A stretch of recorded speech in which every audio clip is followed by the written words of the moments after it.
مدینہ منورہ میں مسجد نبوی کے اندر جو آگے کا حصہ ہے جسے ہم پرانا حرم کہتے ہیں، یہ عثمانی دور کا بنا ہوا ہے۔ اس میں اگر آپ داخل ہوں تو آپ کو پلرز کے اوپر اور باقی جگہوں کے اوپر ڈیفرنٹ طرح کے ڈیزائنز نظر آئیں گے۔ یہ ڈیزائنز ایکچولی نشانیاں رکھی گئی تھی کہ وہ جگہیں جو کسی بھی طریقے سے ہسٹوریکلی ریلیٹ کرتی ہیں تو ان جگہوں کی نشانیاں رکھی جائیں اور اس طریقے سے رکھی جائیں کہ یہاں پہ جو لوگ آ رہے ہیں ان کی عبادت کے اندر خلل نہ آئے۔ یہ سب ڈیزائنز کیا ریپرزینٹ کرتے ہیں اور ان کے ذریعے ہم کس طریقے سے پرانی مسجد کا تعین کر سکتے ہیں، پلس اس کے ساتھ مسجد نبوی کو کس دور کے اندر کس طرح سے ایکسٹینڈ کیا گیا۔ اور کیا آپ جانتے ہیں کہ مسجد نبوی کے اندر 5 محراب ہیں؟ یہ محراب کہاں پہ اور کس جگہ کے اوپر ہے اور ان کی کیا تاریخ ہے، اور وہ کون سے اشعار ہیں جنہیں روضہ رسول کے باہر لکھا گیا؟ یہ سب چیزیں آج کے ویلاگ کے اندر شامل ہیں۔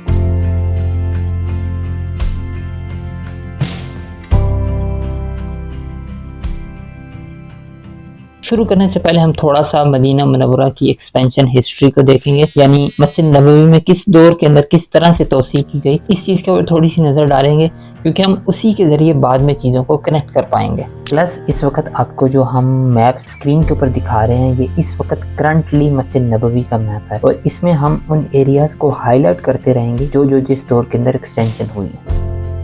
سب سے پہلے جب آپ صلی اللہ علیہ وسلم مکہ سے ہجرت کر کے مدینہ تشریف لے کے آئے تو آپ نے حضرت ایوب انصاری رضی اللہ عنہ کے گھر میں سٹے کیا اور اس کے پاس ہی کچھ دو یتیموں کی جگہ تھی جو کہ حضرت ابو بکر رضی اللہ عنہ نے خرید کے مسجد کے لیے وقف کر دی۔ وہاں پہ مسجد بنائی گئی جس کا رخ بیت المقدس کی طرف تھا، جس جگہ ابھی قبلہ ہے اس طرف اصحاب صفہ کے لیے جگہ بنائی گئی، اور مسجد کے بالکل ساتھ اٹیچ حضرت عائشہ اور حضرت فاطمہ رضی اللہ عنہ کا گھر یعنی حجرہ تھا۔ کچھ عرصے بعد جب قبلے کے چینج ہونے کے احکامات آئے تو مسجد کو تقریباً اسی طرح رکھا گیا، بس روٹیٹ کر دیا گیا۔ اب اصحاب صفہ کی جگہ بیک سائڈ کے اوپر چلی گئی اور قبلے کی جگہ مسجد الحرام یعنی مکہ مکرمہ کی طرف ہو گئی۔ آپ کا حجرہ یعنی گھر اسی جگہ کے اوپر رہا۔ اس مسجد کو، اس جگہ کو آج کی ویڈیو کے اندر ہم پرانی مسجد یا پہلی مسجد کہیں گے۔ کچھ عرصے بعد غزوہ خیبر ہوا اور اس کے بعد مسجد نبوی کو آپ صلی اللہ علیہ وسلم کے دور کے اندر ہی ایکسٹینڈ کیا گیا، جس میں رائٹ سائڈ سے اور بیک سائڈ سے مزید جگہ مسجد کے اندر ایڈ کر دی گئی۔ یہ آپ صلی اللہ علیہ وسلم کی زندگی کے اندر آخری ایکسٹینشن تھی۔ اس وقت تک حجروں کی تعداد زیادہ ہو چکی تھی، حتیٰ کہ آپ کے وصال کے وقت ان کی ترتیب کچھ اس طرح سے تھی، اور جب آپ اس دنیا سے پردہ فرما گئے تو آپ کی تدفین حضرت عائشہ رضی اللہ عنہ کے حجرے کے اندر کی گئی۔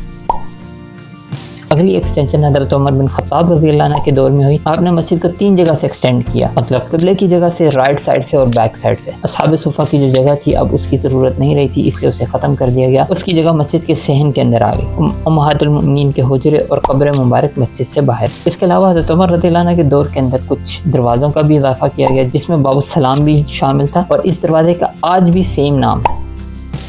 اگلی ایکسٹینشن حضرت عثمان بن عفان رضی اللہ عنہ کے دور کے اندر ہوئی۔ اس وقت آخری دفعہ مسجد کو قبلے کی سائڈ سے ایکسٹینڈ کیا گیا۔ اس کے بعد کبھی بھی کسی نے قبلے کی سائڈ سے مسجد کو ایکسٹینڈ نہیں کیا، اور اس کے علاوہ رائٹ سائڈ سے اور بیک سائڈ سے بھی مسجد کو ایکسٹینڈ کیا۔ مسجد کی چھت کو پکا کیا گیا، کچھ اور ایریاز کے اندر امپروومنٹ لائی گئی۔ حجر عائشہ جس میں آپ صلی اللہ علیہ وسلم کے بعد حضرت ابو بکر اور حضرت عمر رضی اللہ عنہ کی تدفین ہو چکی تھی، وہ مسجد سے باہر تھا۔ بنو امیہ کے دور کے اندر ولید بن عبد الملک نے ایکسٹینشن کروائی۔ انہوں نے پہلی دفعہ حجر عائشہ کو مسجد نبوی کا حصہ بنایا اور اس جگہ کے اوپر چھت کو تھوڑا سا اونچا کر دیا۔ مسجد کے درمیان میں وضو خانے کے لیے جگہ بنائی گئی اور پہلی دفعہ مسجد نبوی کے اوپر مینار تعمیر کیے گئے۔ اس کے بعد فاسٹ فارورڈ تقریباً 650 سال کے بعد مملوک کا دور آیا۔ حجر عائشہ کے اوپر یعنی آپ صلی اللہ علیہ وسلم کے روضے مبارک کے اوپر پہلی دفعہ گنبد رکھا گیا جو کہ لکڑی کا تھا۔ فاسٹ فارورڈ اگر ہم آج کے دور کے اندر آ جاتے ہیں تو اس وقت جو گنبد خضرا نظر آتا ہے یہ اسی کے اوپر ہے، اور یہ جو آج کل کے دور میں ہمیں آگے کا حرم نظر آتا ہے عثمانی دور کے خلیفہ عبد المجید نے بنوایا تھا۔ اس وقت اس کی شکل کچھ اس طرح کی تھی، بعد میں کنگ عبدالعزیز کے دور کے اندر اس کے کچھ حصے کو مسمار کیا گیا، لیکن آگے کے حصے کو سیم ہی رکھا گیا۔ یہ جو آپ آگے والا حرم دیکھ رہے ہو مسجد نبوی، یہ اس سے ڈیفرنٹ ہے، یہ اس وجہ سے کہ یہ ٹرکس کے بنانے یعنی عثمانی خلیفہ عبد المجید کے زمانے میں یہ ایکسپینشن ہوئی تھی۔ اس کے اوپر یہ حدیث بھی مسجد نبوی کے بارے میں لکھی ہوئی ہے اور ان کا ٹیکسچر بالکل ڈیفرنٹ ہے۔ پہلے یہ بڑی ہوتی تھی، یہ صحن سارا ساتھ ہوتا تھا، لیکن جب یہ پھر سعودی ایکسپینشن ہوئی تو انہوں نے اتنے حصے کو شہید کر کے نئے طریقے سے بنا دیا تھا سارا۔ تو یہ اس وقت کی بنائی ہوئی ہے، اس وجہ سے اس کے اندر اگر آپ دیکھو تو آپ کو ٹرکش جو ایک آرکیٹیکٹ ہے اس کی جھلک بھی نظر آتی ہے۔ اس حرم کی خاص بات یہ ہے کہ اس کے اندر خلفائے راشدین کے دور کی جتنی بھی ایکسٹینشن تھی ساری اس کے اندر آ گئی، اور اس کے علاوہ امہات المؤمنین کے حجرے اور کچھ صحابہ اکرام کے گھر بھی اس کے اندر ہی آ گئے۔ بائی دا وے، اگر آپ اس ہسٹری کو، ان چیزوں کو ان ڈیپتھ دیکھنا چاہتے ہو تو مدینہ منورہ کے پاس ہی ایک ایگزیبیشن ہے جسے مدینہ منورہ ایکسپینشن ایگزیبیشن کہا جاتا ہے۔ وہاں پہ ان چیزوں کے 3D ماڈلز بنا کے اور بہت اچھی سلائیڈز بنا کے ان چیزوں کو سمجھایا گیا ہے۔ It's a worth place to visit اگر آپ کو ہسٹری کے اندر انٹرسٹ ہے۔ انہوں نے یہاں پہ یہ 3D ماڈلز بنائے ہوئے ہیں اور ساتھ آپ کے پاس انٹریکٹیو 3D اسکرین ہے جس کے اوپر آپ کسی بھی لینگویج کے اندر چیزیں سلیکٹ کر سکتے ہو۔ میں اردو سلیکٹ کرتا ہوں یہاں سے،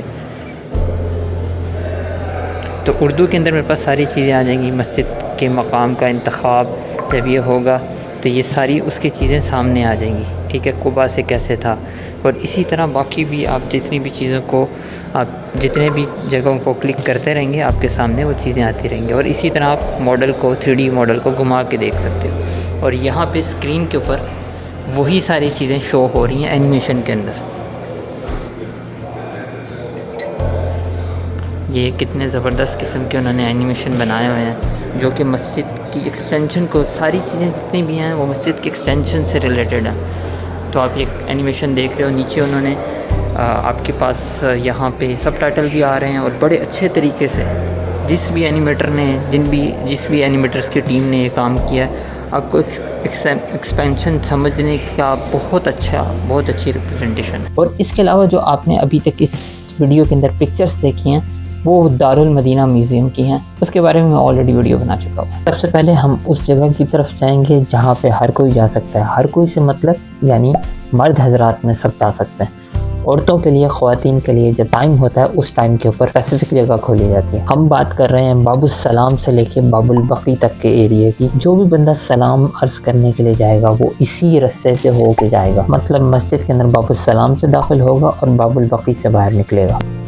تو سب سے پہلے ہم یہ دیکھیں گے کہ آپ اس رستے پہ چلتے ہوئے آپ کن کن جگہوں سے گزریں گے، اور اس کے بعد میں روضہ رسول کے اندر اور ریاض الجنہ کے بارے میں ڈسکس کریں۔ آپ پرانی مسجد کو اگر باہر سے دیکھیں گے تو دونوں میں کچھ زیادہ ڈفرینس نہیں نظر آئے گا، باہر سے نہیں نظر آئے گا۔ اس کی یہ ریزن ہے کہ اس کو بعد میں رینوویٹ وغیرہ کیا گیا اور اس کو اس طریقے سے کنیکٹ کیا گیا کہ باہر سے کسی بھی بندے کو ایسا نہیں لگتا کہ یہ دو الگ الگ دور کے اندر بنی ہوئی ہیں۔ جب آپ گیٹ سے داخل ہوں گے تو آپ کو ڈفرینس پتہ چلنا شروع ہو جائے گا۔ بہت اچھے خطوط کے اندر آیتوں کو اور آپ صلی اللہ علیہ وسلم کے ناموں کو لکھا گیا ہے جو کہ آپ کو تقریباً پوری مسجد کے اندر ہی نظر آئیں گے، اور خاص طور پہ قبلے والی دیوار پہ جو کہ حضرت عثمان رضی اللہ عنہ کے دور کے اندر حد تھی، یہاں تک ان کے دور کے اندر حرم تھا۔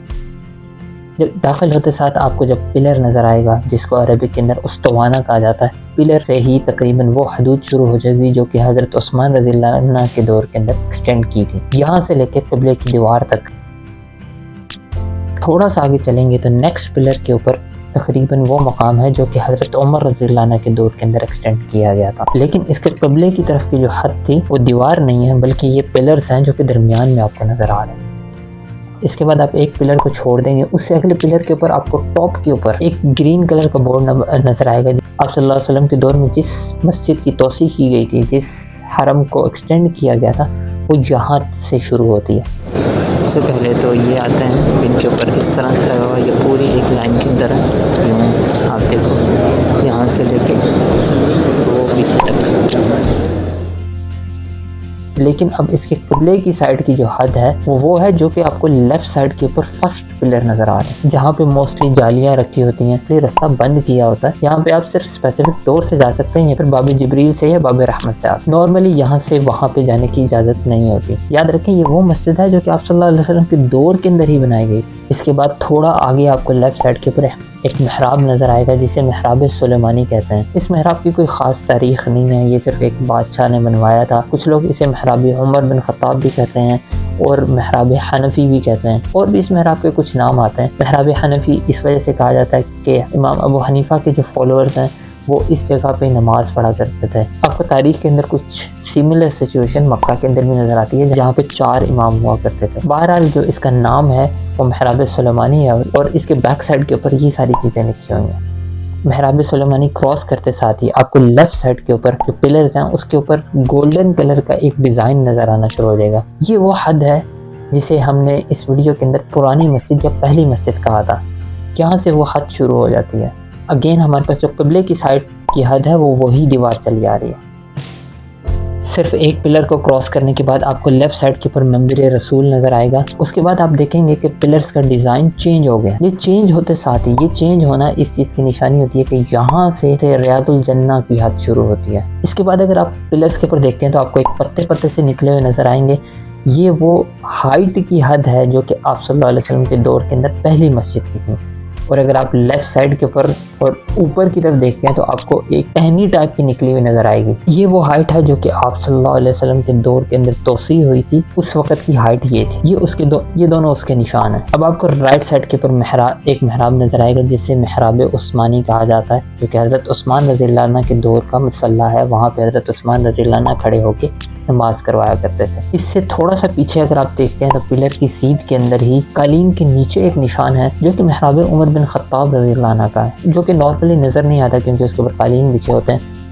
اس کے بالکل لیفٹ سائڈ کے اوپر محراب نبی صلی اللہ علیہ وسلم آپ کو نظر آئے گا, لیکن اس کی بیک سائڈ نظر آئے گی. بیک سائڈ کے اوپر ہی بہت اچھا ڈیزائن نظر آئے گا. یہ بالکل ڈفرینٹ ہے اس سے جو کہ محراب سلیمانی کے اوپر تھا. یہاں پہ ایک کنفیوژن کو ختم کرنا بہت ضروری ہے. وہ یہ کہ اکثر حجاج کرام محراب سلیمانی کو آپ صلی اللہ علیہ وسلم کا محراب سمجھ لیتے ہیں, بلکہ اس سے بھی بڑھ کے بھی اس چیز کو آگے بھی کنوے کر دیتے ہیں. کیونکہ اگر ہم اس کا فرنٹ سے ڈیزائن دیکھیں تو بہت سملیرٹیز ہیں دونوں کے ڈیزائن کے اندر, لیکن کچھ نشانیاں ہیں جو کہ آپ کسی بھی جگہ سے اگر آئیں گے تو آپ کو پتہ چل جائے گا. سب سے پہلی اس میں سے یہ ہے کہ آپ صلی اللہ علیہ وسلم کا محراب جس جگہ کے اوپر ہے اس کے بیک سائڈ کے اوپر, بالکل بیک سائڈ کے اوپر آپ کو جو پلرز نظر آئیں گے اس کے اوپر ڈیزائن ہے. اور محراب سلیمانی کے بالکل پاس آپ کو گولڈن کلر کے پلرز تو نظر آئیں گے, باقی بالکل سمپل والے نظر آئیں گے. اور اس کے علاوہ اگر آپ فرنٹ سائڈ سے دیکھتے ہیں تو محراب کے بالکل رائٹ سائڈ کے اوپر یہ الفاظ لکھے ہوئے ہیں کہ یہ آپ صلی اللہ علیہ وسلم کا مصلی ہے. محراب کے اوپر بھی یہ لکھا ہوا ہے کہ یہ محراب محمد صلی اللہ علیہ وسلم ہے. محراب سلیمانی اور آپ صلی اللہ علیہ وسلم کے محراب کا بیک سائڈ کا ڈفرینس اس طرح سے ہے. اگر باب السلام کی طرف سے آ رہے ہیں تو آپ کو پہلے محراب سلیمانی نظر آئے گا اور پھر آپ صلی اللہ علیہ وسلم کا محراب نظر آئے گا. آپ صلی اللہ علیہ وسلم کے محراب کے اوپر بہت اچھی خطاطی کے اندر یہ سب کچھ لکھا ہوا ہے کہ بالکل ساتھ اگر آپ دیکھتے ہیں تو آپ کو ایک پلر نظر آئے گا. اس کولم کا اس پلر کا نام ہے اسطوانہ المخلقہ. اس نام کی وجہ آف کورس یہ ہے کہ یہاں پہ کثرت سے خوشبو وغیرہ لگائی جاتی تھی. اس کے علاوہ اگر آپ صلی اللہ علیہ وسلم کے محراب کے اوپر دیکھیں تو رائٹ سائڈ کے اوپر لکھا ہوا ہذہ مصلی, وہ اس لیے ہے کہ اس جگہ کے اوپر آپ صلی اللہ علیہ وسلم کا کثرت سے نماز پڑھنا ثابت ہے. اب یہ ساری جگہ ماربل کے نیچے آ چکی ہوئی ہے, لیکن اس کے علاوہ ایک اور ریفرنس ہے. یہ وہ جگہ ہے جہاں پہ کھجور کا تنا ہوتا تھا. منبر رسول بننے سے پہلے آپ صلی اللہ علیہ وسلم اس کے اوپر ہاتھ رکھ کے خطبہ دیا کرتے تھے. ممبر بنا دیا گیا تو آپ ادھر تشریف لے گئے اور اس تنے نے رونا شروع کر دیا, اور وہ اس شدت سے رو رہا تھا کہ مسجد میں بیٹھے ہوئے سب لوگوں کو اس کی سسکیوں کی آوازیں آ رہی تھی. بعد میں آپ صلی اللہ علیہ وسلم کے دلاسا دینے کے اوپر وہ تنا چپ ہوا. اس کے بعد آپ کو لیفٹ سائڈ کے اوپر ریاض الجنہ نظر آ رہی ہوگی اور وہ حدیث بھی لکھی ہوگی جس کا مفہوم یہ ہے کہ میرے گھر سے میرے ممبر تک کا جو ایریا وہ جنت کا ٹکڑا ہے. اس سے تھوڑا سا آپ آگے چلیں گے تو آپ کو ایک کارنر نظر آئے گا جس سے آگے روضہ رسول صلی اللہ علیہ وسلم شروع ہو جاتا ہے, اور یہاں پہ آپ کو جالیاں نظر آئیں گی. کارنر سے تھوڑا آگے آپ کو ایک پلر نظر آئے گا, جو فرسٹ پلر نظر آئے گا. وہاں تک اس مسجد کی حد ہے جو کہ آپ صلی اللہ علیہ وسلم کے دور کے اندر یا پھر خلفائے راشدین کے دور کے اندر بنی تھی. یعنی اگر ہم حضرت عثمان رضی اللہ عنہ کی مسجد کو دیکھتے ہیں تو وہ قبلے کی دیوار سے لے کے اس طرح سیدھ کے اندر ایک لائن بنے گی, اور حضرت عمر رضی اللہ عنہ کی مسجد کو اگر دیکھتے ہیں تو درمیان والے پلر سے لے کے اس سیم وہی لائن بنے گی, اور باقی آپ صلی اللہ علیہ وسلم کے دور کی مسجدوں کی حد بالکل پلر کے ساتھ ساتھ آگے چلے گی. جس سے آپ کو تھوڑی سی یہ بات تو سمجھ میں آ گئی ہوگی کہ پرانی مسجد کا کچھ حصہ, تھوڑا سا حصہ جو روضہ رسول کے ارد گرد جالیاں لگائی گئی ہیں اس کے اندر ہے. اس سے آگے اس وقت ام المؤمنین حضرت حفصہ رضی اللہ عنہ کا حجرہ تھا, اور جس طرح سے آپ کو پہلے بتا چکے ہیں کہ یہ جگہ بعد میں مسجد میں شامل کی گئی تھی. ابھی کرنٹلی ہم جس جگہ کے اوپر کھڑے ہو کر سلام عرض کرتے ہیں وہ حضرت حفصہ رضی اللہ عنہ کا گھر تھا. اس میں اگر آپ درمیان والی جالی سے بالکل بیک سائڈ پہ دیکھیں تو آپ کو ایک کھڑکی نظر آئے گی جس کے بارے میں یہ مشہور ہے کہ یہ 1400 سال سے کھلی ہوئی ہے, کہ جب مسلمانوں کی تعداد بہت زیادہ ہوئی تو اس وقت سلام یہاں پہ سلام پڑھنے کے لیے حضرت حفصہ رضی اللہ عنہ سے ریکویسٹ کی گئی کہ وہ اپنے حجرے کو خالی کریں, تو ان کو اس جگہ کے اوپر گھر دیا گیا. تو انہوں نے شرط یہ رکھی تھی کہ یہ کھڑکی کھلی رہے, تو یہ 1400 سال سے کھلی ہوئی ہے, اور کہا جاتا ہے کہ یہ دنیا کا سب سے زیادہ نبھایا جانے والا وعدہ ہے۔ لیکن اس واقعے کو پروف کرنے کے لیے کسی بھی جگہ پہ آپ کو اوتھینٹک ریفرنس نہیں ملے گا۔ جو ہمیں ریفرنس ملتا ہے اس کے مطابق یہاں پہ آل عمر کا گھر تھا، اس جگہ کے آس پاس حضرت بلال رضی اللہ عنہ کھڑے ہو کے اذان دیا کرتے تھے۔ یہاں پہ یہ بات بھی سمجھنے والی ہے کہ ورنہ اسے ایک ریفرنس نہیں ملا تو کسی اوتھینٹک بک کا ریفرنس نہیں ملا۔ ویسے تو گورنمنٹ آف سعودی عربیہ کی جو آفیشیل ویب سائٹ ہے جس پہ آپ مدینہ منورہ کا 3D ٹور کر سکتے ہیں، ویسے بائی دا وے یہ ریسنٹلی ہماری پاکستانی کمیونٹی کے اندر یہ ویب سائٹ ڈسکور ہونا شروع ہوئی ہے، اور اس کے بارے میں بہت سارے لوگوں نے پوسٹ کیا ہوا تھا کہ یہ صرف 3 دن میں بند ہو رہی ہے۔ یہ بہت پرانی ویب سائٹ ہے، اور یہاں پہ جا کے آپ پوری مسجد نبوی کا ٹور کر سکتے ہیں اور جگہوں کو دیکھ سکتے ہیں۔ اور یہ تب کی ویب سائٹ ہے جب مسجد نبوی کے اندر نیچے کے جو کارپٹ تھے وہ ریڈ کلر کے ہوتے تھے اور ریاض الجنہ کے اندر ڈفرینٹ کلر کے ہوتے تھے۔ اب پوری مسجد نبوی کے اندر گرین کلر کے ہوتے ہیں۔ ہم ٹاپک پہ واپس آتے ہیں۔ یہ بات تو بالکل کلیئر ہے کہ یہ یہاں پہ حضرت حفصہ رضی اللہ عنہ کا حجرہ تھا اور وہ مسجد کی ایکسٹینشن کے اندر آیا تھا، لیکن جو کھڑکی والی بات ہے مجھے اس کا ریفرنس نہیں ملا۔ آپ میں سے اگر کسی کو ملتا ہے تو میرے ساتھ ضرور شیئر کیجیے گا۔ اب ہم اگر جالی کی طرف دیکھتے ہیں تو وہاں پہ 3 حصوں میں اسے ڈیوائیڈ کیا گیا ہے۔ 3 حصوں کا بالکل بھی یہ مطلب نہیں ہے کہ ہر ایک کی قبر ایک ایک کے آگے ہے، ایسا بالکل نہیں ہے۔ بالکل صرف جو درمیان والا حصہ ہے یہ وہ نشان ہے جو کہ بالکل قبر کی سیدھ کے اندر ہے۔ پہلے دائرے کے اوپر آپ صلی اللہ علیہ وسلم کا نام لکھا ہوا ہے اور اس کے ساتھ والے 2 ہیں جس کے اوپر حضرت ابوبکر اور حضرت عمر رضی اللہ عنہ کا نام لکھا ہوا ہے۔ یہاں پہ ایک مسکنسیپشن کو ختم کرتے چلیں کہ کچھ لوگ کہتے ہیں کہ ہم نے جالی کے اندر جھانکا اور ہمیں قبر رسول نظر آ گئی، تو آپ کو قبر رسول ادھر سے نظر نہیں آ سکتی۔ آپ اگر جالی کے اندر دیکھتے ہیں اور اس وقت جو کالا پردہ آگے کیا ہوتا ہے اگر وہ آگے نہیں کیا ہوا تو آپ کو کچھ یہ والا منظر نظر آئے گا جو کہ ابھی اس وقت آپ کو اسکرین پہ نظر آ رہا ہے۔ جالی کے بالکل آپ اوپر دیکھتے ہیں تو یہاں پہ ایک آیت لکھی ہوئی ہے، یا الذین آمنوا لا ترفعوا اصواتکم فوق صوت النبی ولا تجهروا له بالقول كجهر بعضكم بعضا ان تحبط اعمالكم وانتم لا تشعرون۔ یہ آیت ان جلیل و قدر صحابہ کے بارے میں نازل ہوئی تھی جو کہ اسی حجرے کے اندر دفن ہے، یعنی کہ حضرت ابوبکر اور حضرت عمر رضی اللہ عنہ کے بارے میں، جب انجانے میں آپ صلی اللہ علیہ وسلم کے سامنے ان کی آواز بلند ہو گئی اور قرآن کے اندر یہ آیت نازل ہو گئی جس کا مفہوم ہے کہ نبی کی آواز سے اپنی آواز کو بلند نہ کرو، ایسا نہ ہو کہ تمہاری سب نیکیاں ضائع ہو جائیں اور تمہیں خبر بھی نہ ہو۔ بعد میں حضرت عمر رضی اللہ عنہ نے اپنی آواز کو اتنی پست کر لیا کہ ایک اور آیت نازل ہوئی جو کہ لیفٹ سائڈ کے اوپر لکھی ہوئی ہے، وہ ہے ان الذین یغضون اصواتهم عند رسول اللہ اولئک الذین امتحن اللہ قلوبهم للتقوی لهم مغفرۃ واجر عظیم۔ تو ایک بات تو ثابت ہو گئی کہ آپ کو اگر یہاں پہ کوئی اونچا سلام پڑھنے سے یا پھر اونچی نعت پڑھنے سے روکتا ہے تو وہ غلط نہیں کر رہا۔ یہ وہ جگہ ہے جہاں پہ آپ اپنی آواز کو اونچا نہیں کر سکتے۔ بالکل رائٹ سائڈ کے اوپر دیکھتے ہیں تو ایک اور آیت لکھی ہوئی ہے جو کہ ہے ما کان محمد ابا احد من رجالکم ولکن رسول اللہ وخاتم النبیین۔ اب ہم درمیان والی جالی کے اوپر فوکس کرتے ہیں۔ اگر آپ اس کے اوپر دیکھیں تو ایک دروازہ لگا ہوا اور اس کے اوپر کچھ لائنز اس طرح سے لگی ہیں کہ ایک تختی ٹائپ کی لگتی ہے، کے اوپر یہ عبارت لکھی ہوئی ہے جو اس وقت آپ کو اسکرین پہ نظر آ رہی ہے۔ ساتھ تاریخ بھی مینشن ہے جس سے ہمیں یہ بھی پتہ چلتا ہے کہ یہ جالیاں عثمانی دور سے لگی ہوئی ہیں۔ جالیوں کے اوپر آپ دیکھیں تو آپ کو 2 محراب نظر آئیں گے جس کے اندر لکھا ہوا لا الہ الا اللہ محمد رسول اللہ، اور اس کے بالکل نیچے اگر آپ دیکھیں تو جالی کے اندر امبیڈ ہوا ہے لا الہ الا اللہ ملک الحق المبین محمد الرسول اللہ صادق الوعد الامین۔ یہ عبارت آپ کو مسجد میں اور بھی کچھ جگہوں کے اوپر نظر آتی ہے۔ بالکل درمیان کے اندر جو دروازہ ہے جس کے اوپر پلیٹ ہے اس کے اوپر بھی یہ لکھا ہوا ہے۔ اب ہم جالی کے دونوں طرف اگر پلرز کے اوپر غور کریں تو کچھ شعر لکھے ہوئے ہیں، وہ یہ ہیں یا خیر من دفعت فی القاء اعظمہ فطاب من طیبہن القاء والاکم نفسی فداء لقبر انت ساکنہ فیہ العفاف وفیہ الجود والکرم۔ ویسے ایز اے ہول اگر ہم جالیوں کے اوپر دیکھیں تو یہ سب لکھا ہوا ہے جو ابھی اس وقت آپ کو اسکرین کے اوپر نظر آ رہا ہے۔ اب آپ جب یہاں سے سلام پڑھ کے تھوڑا سا آگے جائیں گے تو لیفٹ سائڈ کے اوپر آپ کو تھوڑی سی خالی جگہ نظر آئے گی، یہاں پہ ازواج مطہرات کے حجرے تھے اور یہیں پہ آگے جا کے حضرت فاطمہ رضی اللہ عنہ کا حجرہ تھا جس کا دروازہ آج بھی موجود ہے، اور یہ اونلی رستہ ہے جس سے ہم اس جالیوں سے اندر جا سکتے ہیں، لیکن صرف مخصوص لوگوں کے لیے کھولا جاتا ہے۔ اس کے بارے میں ہم نیکسٹ ویڈیو کے اندر ڈیٹیل میں ڈسکس کریں گے۔ ابھی تک ہم نے یہاں سے یہاں تک چلتے ہوئے 3 محرابوں کو دیکھا، باقی کے 2 محراب کدھر ہیں، اور اس کے علاوہ کیا واقعے میں روضہ رسول کے اندر کی صفائی کی ذمہ داری کسی خاص خاندان کی ہے؟ جالیوں کے اندر دیکھیں تو ہمیں زمین کے اوپر کچھ نشان نظر آتے ہیں، یہ نشان کیا ریپرزینٹ کرتا ہے؟ یہ سب ڈیٹیل آپ کو نیکسٹ ولاگ کے اندر ملے گی۔ فی الحال اگر آپ مدینہ منورہ کے 4 ہسٹوریکل کنوؤں کے بارے میں دیکھنا چاہتے ہیں تو یہاں پہ کلک کریں، اور اگر آپ کے ذہن میں بھی یہ کوشچن آتا ہے کہ مدینہ منورہ کے اندر اتنی زیادہ ہسٹوریکل ماسک کیوں ہیں، تو اس کا جواب جاننے کے لیے یہاں پہ کلک کریں۔ آپ سے ملاقات ہوگی نیکسٹ ویڈیو کے اندر، اپنا بہت خیال رکھیے گا، اللہ حافظ۔